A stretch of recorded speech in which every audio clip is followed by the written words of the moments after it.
A really quick video today on how to reset and then set up an Alexa Dot, or basically any Alexa device. There's a number of reasons you may want to do this. It could have stopped working, it may have lost connection. In this instance though, I've purchased it off eBay, so it's a second-hand one, and it's obviously linked to somebody else's network, so I need to remove it from that network and then put it onto mine.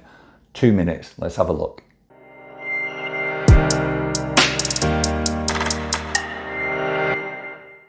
So really straightforward.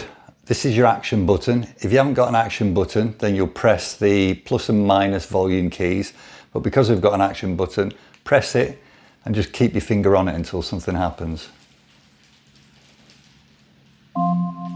Now in setup mode.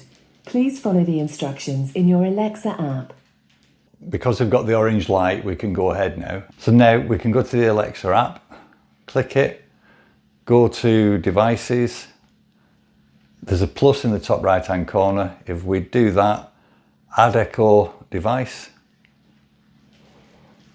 Amazon Echo, Echo Dot. Now it's asking you, no matter which one you've got, is the orange light going around or is it flashing? Yes, it is. Searching for the device and it's found the Echo Dot. Click that. Now it's searching for the home Wi-Fi.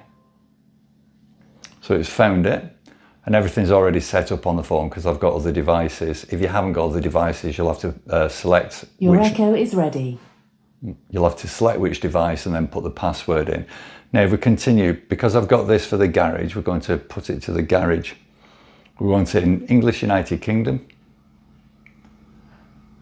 It's at the address there, which is obscured.